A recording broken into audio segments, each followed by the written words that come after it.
Chapitre 19. La vie reprit son cours tant bien que mal. Robinson faisait toujours semblant d'être le gouverneur et le général de l'île. Vendredi faisait semblant de travailler durement pour entretenir la civilisation dans l'île.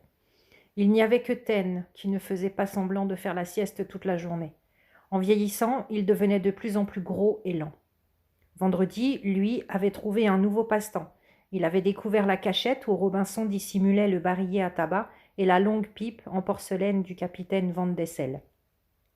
Chaque fois qu'il en avait l'occasion, il allait fumer une pipe dans la grotte.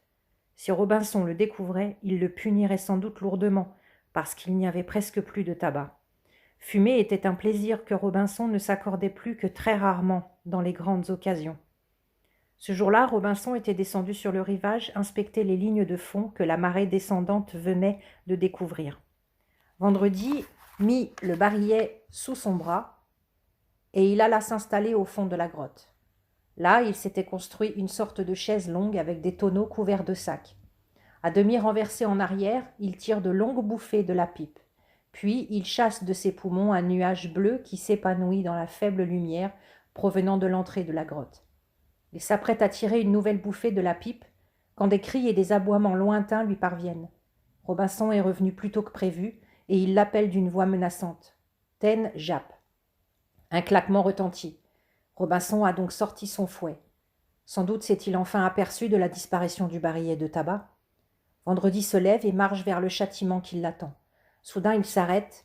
Que faire de la pipe qu'il tient toujours dans sa main ?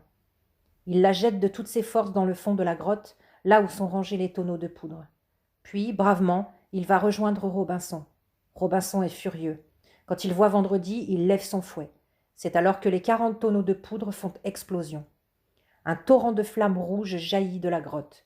Robinson se sent soulevé, emporté, tandis qu'il voit avant de s'évanouir les gros rochers qui surmontent la grotte rouler les uns sur les autres comme les pièces d'un jeu de construction.